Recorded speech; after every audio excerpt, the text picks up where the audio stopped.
Good morning, everyone. It's my pleasure to be here to share some thoughts with you, particularly about the Singapore market.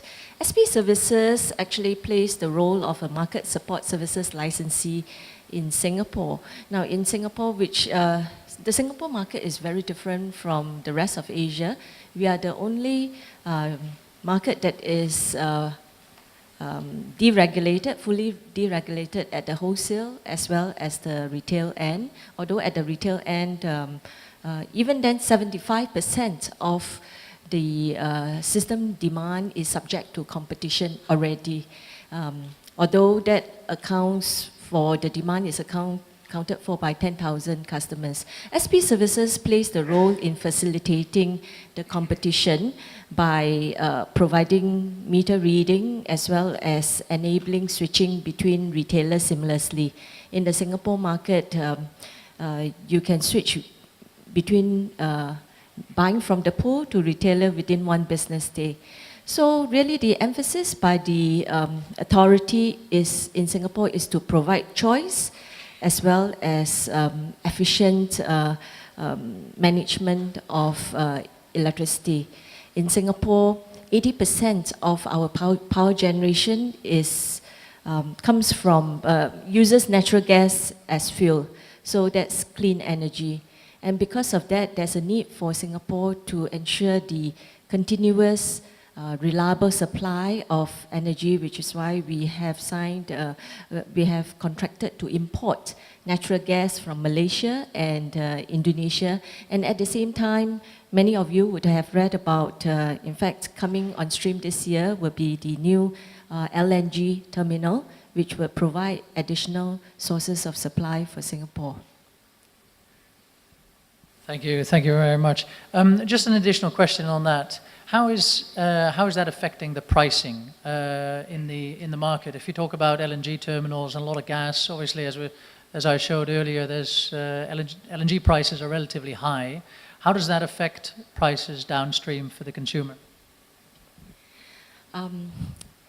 In Singapore, unfortunately, as I mentioned, we have to import. Well, we import everything, including water.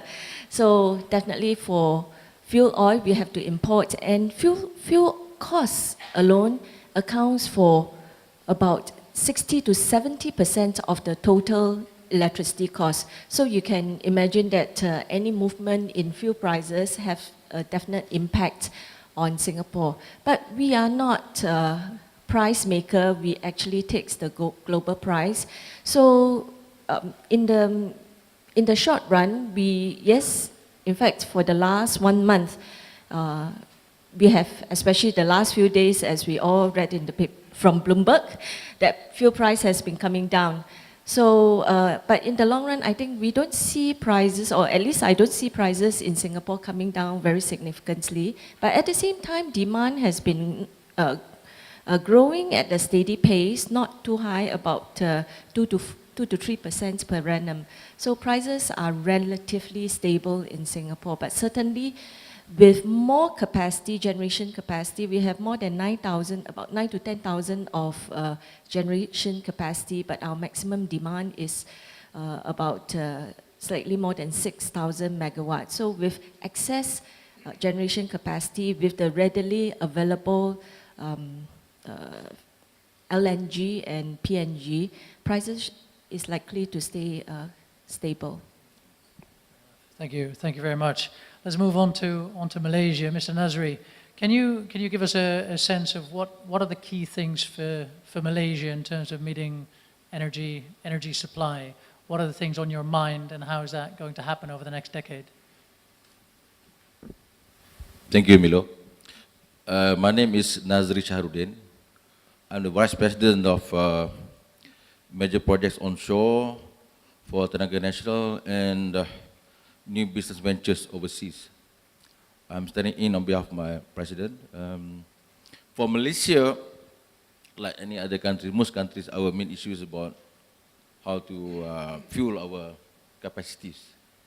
Over the last 2 decades, we have been depending on natural gas, indigenous natural gas, subsidized though. About 60% of the mix is from gas, 40%, 30% from coal, and the rest from hydro and fuel. But since indigenous gas is depleting, we are now relying more on building new capacities on coal. We are now building 2,000 megawatt supercritical, ultra supercritical, and 3,000 or 4,000 more in the pipeline. For us, we now thinking of importing LNG. We are building a regasification terminal in Malacca. And in the long term, we hope that the shale gas will be available to our shores at the rate is much cheaper than LNG. But perhaps in the longer term, we would like to harness the potential of the huge hydro potential in Sarawak, 20,000 megawatt. Maybe we can get 5,000, 10,000 megawatt to the peninsula would ease us in terms of the next 1 or 2 decades, 3 decades of energy needs. Meanwhile, we are still, TMB is still the utility. But the only good thing is that moving forward, the new capacities in Malaysia are being planted by way of competitive bidding. Thank you. And just a follow-on question on that, how is that going to be developed? So there's going to be a nice portfolio of coal, LNG imported versus the indigenous production beforehand and hydro. Who's going to develop that? Will that be Tenaga or will there be other companies? It will be developed by private and Tenaga. As you may know, the Energy Commission, they have planting up planning and invite bids, competitive bids from not only from companies from within Malaysia, but also offshore companies are coming into Malaysia, and we are opening the market in terms of building capacities. Okay, thank you very much. On to Mr. Tampinco, from the Philippines perspective, and obviously National Power Corporation, you look specifically at the off-grid side now, so I'd love to hear more about that in terms of increasing the electricity supply, and obviously if you can provide some introduction to the company as well. Thank you. Pleasant morning to everyone. I'm Froilan Tampinco, President and CEO of National Power Corporation. A few decades back, National Power was the Philippine industry, Philippine electricity industry. But because of the APIRA law, our assets in the major grid have been privatized. And a significant aspect of that law is that any future demand for capacity will have to be responded to by the private sector. Government is no longer allowed to invest in new capacities in the major grid. Having said that, based on data that's provided by the Department of Energy in the Philippines, our committed additional capacities in Luzon is about 1,020 megawatts up to 2015. And projecting the demand up to 2020, we have an additional requirement in Luzon of 2,000 megawatts. In the Visayas, our committed capacities are in the neighborhood of 310 megawatts up to 2017. And projecting the additional demand up to 2020, we have an additional requirement of 300 megawatts. And for Mindanao, where I'm sure you've heard from the newspapers that we're having some supply problems there, the committed capacities starting in 2015 is about 588 megawatts up to 2016. But an additional capacity up to 2020 would be about 300 megawatts. So as I said, all these additional capacities will now have to be responded to by the private sector. National Power Corporation is now mandated to focus its resources and its expertise in the off-grid and island grid areas. In terms of demand impact, it may be very much, we are now very much marginalized, but we are addressing a more significant social sector in the country, because this is where our more marginalized communities are in.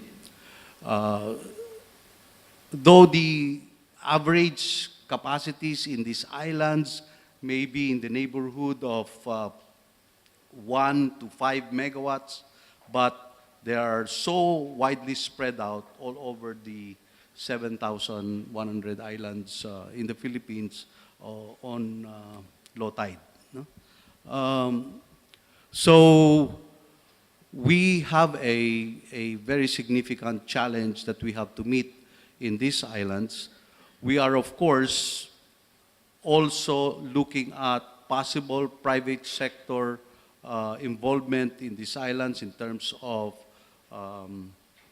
capacities, and based on the trends worldwide, we are looking at the introduction of renewable energies in these renewable energy technologies in these islands. But as you could very well appreciate, we would prefer that these proposals be on a hybrid system approach. No? So that is the situation that we have in the Philippine scenario. The other aspects, I'm sure, will be dealt on by my colleagues from the Philippines. Thank you. And with respect to the off-grid side, what kind of capacity are we talking about over the next 5 to 10 years, and what type of technologies is MPC considering for that? What has been installed in these off-grid and island grid areas are basically conventional diesel or bunker-fired technologies. And of course, these are highly subsidized areas. And by the way, a very significant thing in the reform industry in the Philippines is the removal of subsidies in the major grid. No? But in the off-grid, island grid areas, these remain to be heavily subsidized. Now, we are looking over a 10-year horizon. We are looking at additional capacities ranging from 5 to 8 megawatts in this spread all over these islands. But I'd like to believe that whenever we are able to provide this basic utility service in a particular community, this will be the prompter for social activity, economic activity. And therefore, once this utility service is present in these areas, the growth in those areas could be accelerated. And this is the kind of development we would like to achieve, so that eventually we would be able to eliminate the existing subsidies that we have, because the people would have reached a level of economic activity that they can now afford the actual or true cost of electricity. Perfect. Thank you. Thank you very much. Mr. Puno, from your perspective, obviously Team Energy is an IPP, and there's a lot of capacity needed in the Philippines. Is there enough being done by the government to ensure that development? And please also give an introduction of your company. Okay. Good morning to all of you. I'm Federico Puno. I'm President, CEO of Team Energy Corporation, the Philippines. Team Energy used to be Mirant Philippines, which was 100% owned by Southern Energy of the U.S. They divested in 2007, and Team Energy now is 100% owned Japanese company owned 50% by Tokyo Electric and 50% by Marubeni. Our company is one of the last IPPs with National Power. National Power stopped entering into IPP contracts in 2001. So our contract will expire in 2025. We currently have an IPP contract for a 1,200 megawatt coal plant in northern Luzon in Pangasinan, a 750 megawatt coal plant in Pagbilao in Quezon in the south of Luzon. And we have also a 20% share out of a 1,200 megawatt natural gas power plant in Batangas. Our problem really now is when our contracts expire in 2025, we will be shut out of the market because we will have to turn over all of this 2,200 megawatts of plant to the National Power, which will then turn it over to San Miguel and the other IPP administrator. We want to stay in the country and rebuild our capacity.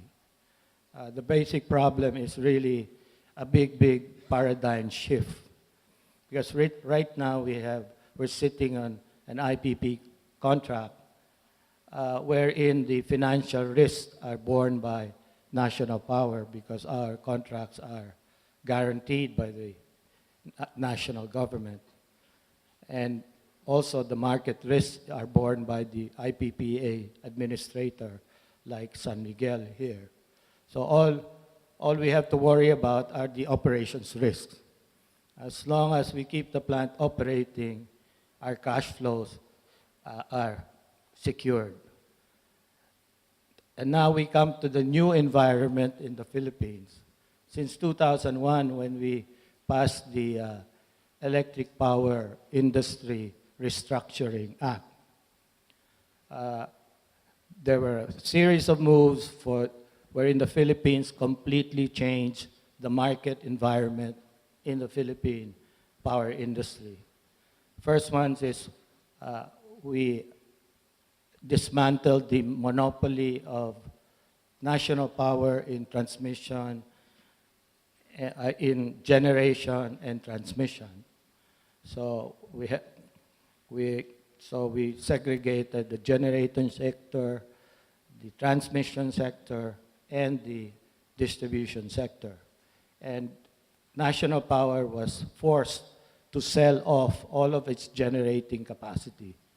And right now, NPC has already sold close to 90% of all its own plants and also 80% of its IPP contracts to what we call the IPP administrator. Next to that, we went into the pricing. We took out all the subsidies that were in place at that time. At that time, we had subsidies between the major island grids with the big grid Luzon, subsidizing Mindanao and Visayas. That was taken out. Then we took out intra-grid subsidies, wherein there was a separate rate for utilities and non-utilities. That was also taken out. And finally, the last phase of it was to take out the class of customer subsidy, wherein industrials were subsidizing the residentials and commercial. So now everybody has to pay the true cost. And since, of course, the load factor of industrials are much better than the commercial and residential, of course, the true cost of power is much lower. So I'm saying, given this environment now, all new plants that will be built are all going to be merchant plants. Now, because all of the subsidies have been taken out, and we have put in a wholesale electricity spot market, there is now a market price for electricity in the country. So prospective investors look at that market price, which reflects true cost, and make their decisions accordingly. So for us, it's going to take some time to decide, because when you go a merchant plant, you then take on the full range of risks.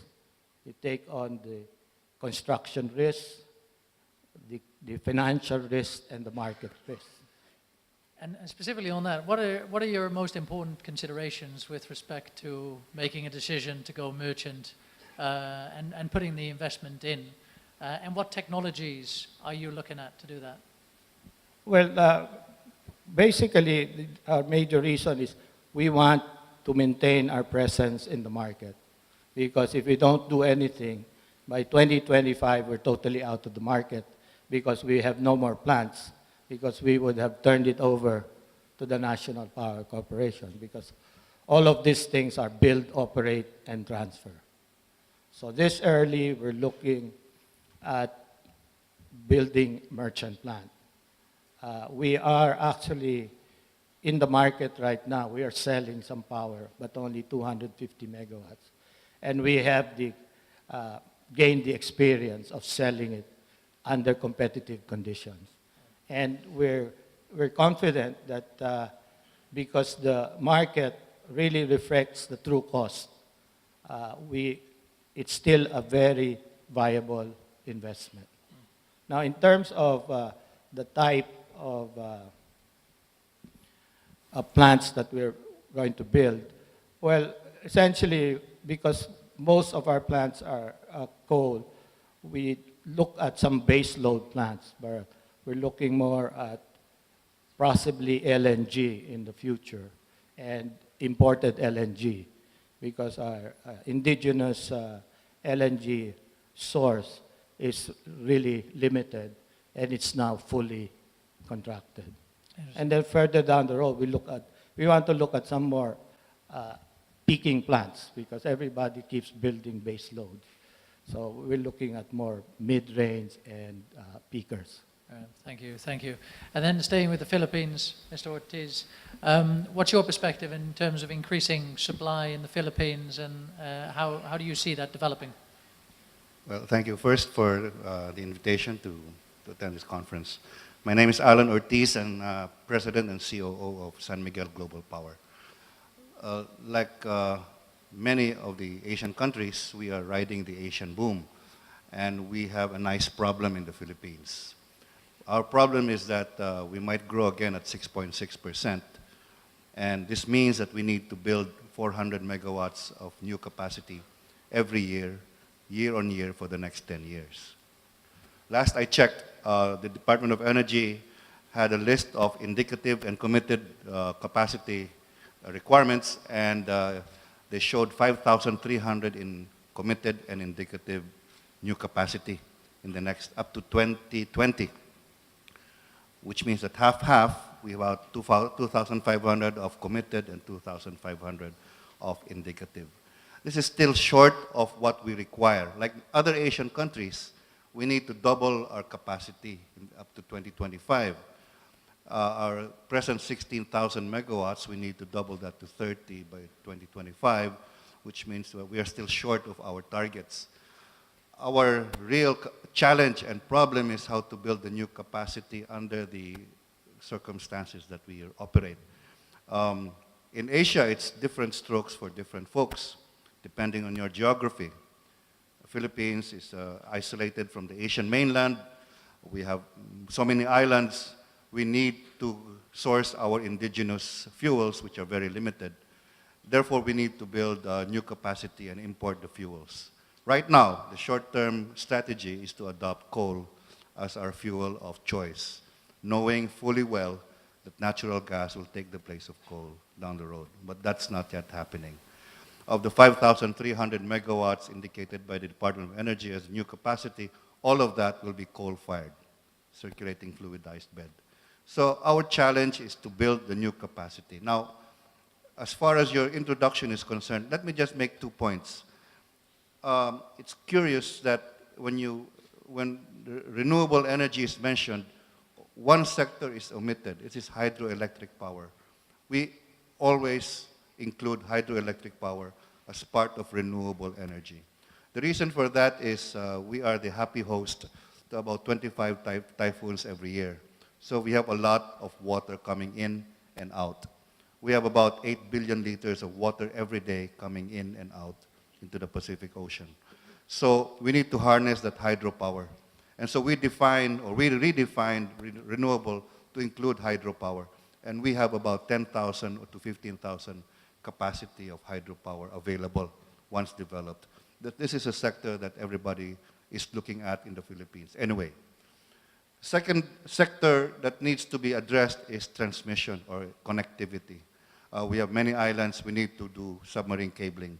That is not the problem in Cambodia, that's not the problem in Laos or in Myanmar. Although these countries do not yet have national grids or interconnected grid. And this is a challenge for these countries and governments.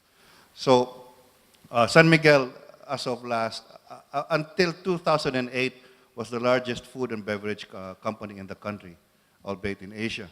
So we were selling beer and soft drinks and ice cream. Because of the privatization of the national power assets, we happily bought into and won the bids for the 3 IPPAs that we now manage. The San Roque hydropower, the Sual coal-fired plant, and the Ilihan gas-fired plant. So we are now the largest power producer in the country as of today, 2,545. But all of that capacity is in Luzon.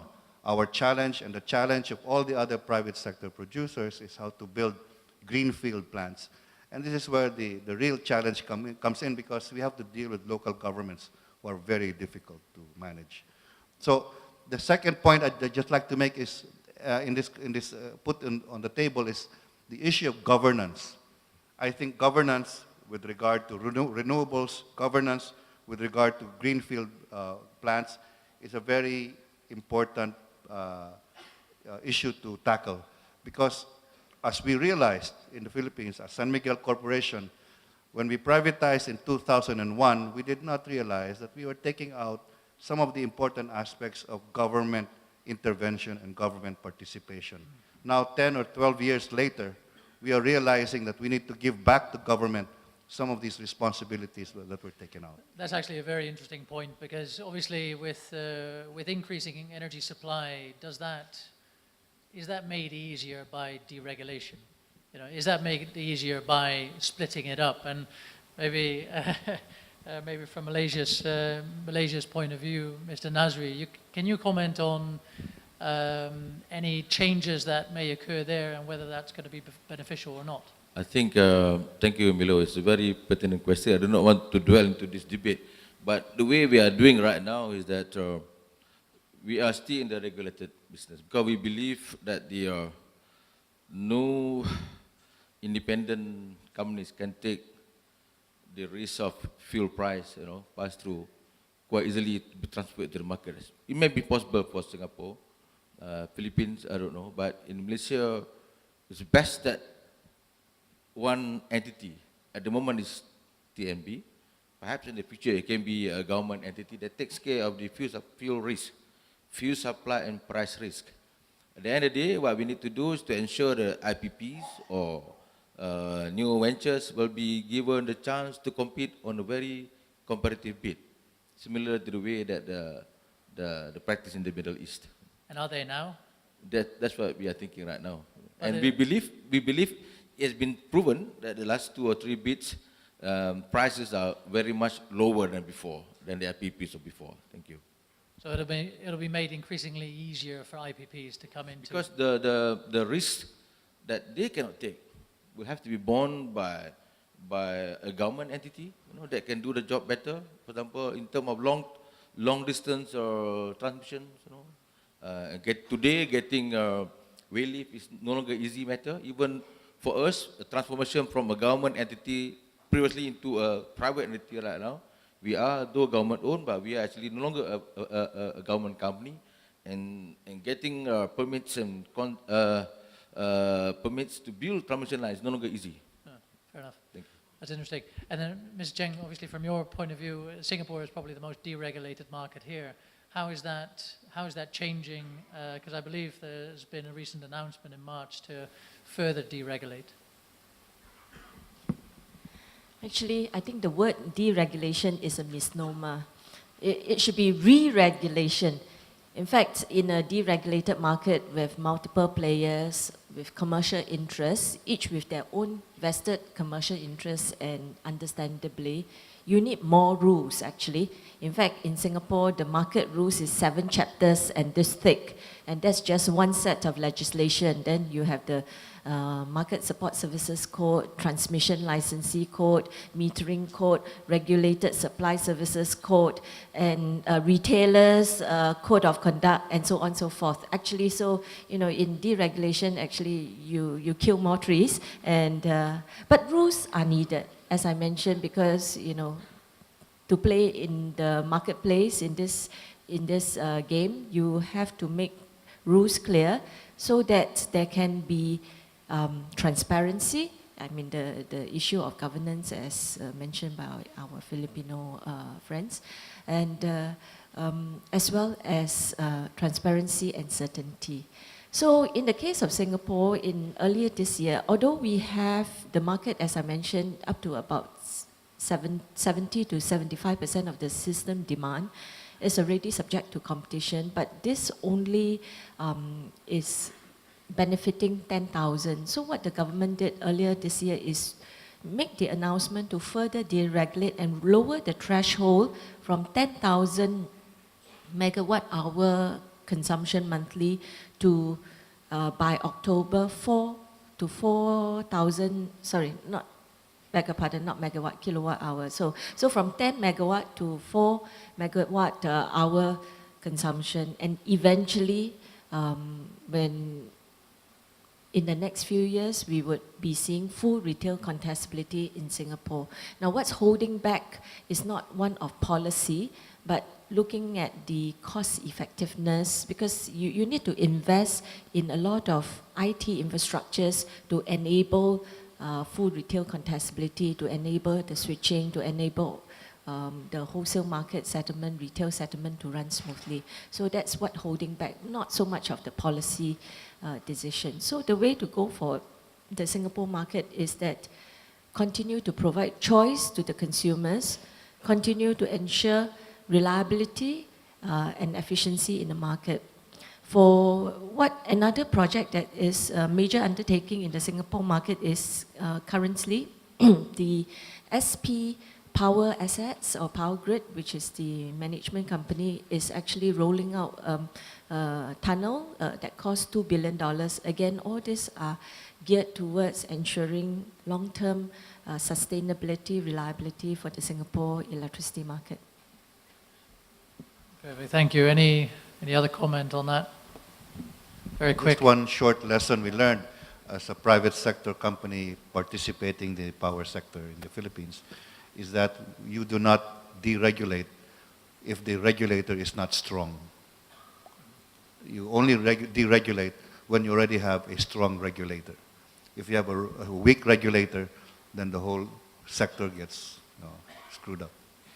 So is the regulator strong enough in the Philippines? No. Just in terms of just a very short comment from each of you for each of your countries, what is the most important thing that needs to happen to create sufficient supply? Just in 1 or 2 sentences. Okay. In the case of Singapore, there's actually excess supply. So what what we are looking for is lower prices as consumers. Again, even for reliability, that has been taken for granted. As you know, Singapore has the world's most reliable power system with, beg your pardon, with very low SAIDI and SAIFI. So what the market, or at least from the consumer side of it, is looking for is lower prices. And I think that can only happen when there's sufficient demand, there is lower cost of fuel, as well as more efficient operations of the power system. Thank you. I think the most important thing is about the certainty of which fuel we're going forward, or fuel mix. Secondly, even though we are a utility company, we feel that the IPP business should continue to be there, because that's how we can benchmark ourselves, and over the decade, we have been able to compete and be efficient just like them. Without them, possibly, we will not be there. But today, we are happy to see that TMB can compete with others. Thank you. Well, it really depends on the environment, existing environment, I suppose. Like if we take a look at the environment in Mindanao, what we need there is an acceptance of a higher tariff rate, because investors are not encouraged to come in because of the very low tariff rate, which is based on a generation mix that is dominated by hydro. Now, in the off-grid, island grid areas, then we need to encourage the use of renewable energy in order to bring down effectively the cost of subsidies, because our generation, cost of generation is basically based on diesel and bunker. Well, I guess for the Philippines is all of us are preoccupied on the supply side. I think we should now concentrate now on demand side management, more efficient utilization of the power. So I think we've actually started that by putting in time of use rates, where there are peak and off-peak rates. But further down the road, we probably should maximize the use of smart meters to promote more efficient use of power. Perfect. Again, good governance is the key to a stable energy regime in Asia and everywhere else. Thank you. Perfect, thank you. Okay, we'll have to wrap up. I think it was an interesting discussion, a lot of different viewpoints, different technologies that will be used over the next 5 to 10 years. Significantly, the importance of regulation to a certain degree that does need to create an enabling environment for everything to come up, and obviously the price, the costs need to come down one way or the other. So we'll see which fuel is going to be most successful in doing that over the next years. Please join me in thanking the panel for their contributions.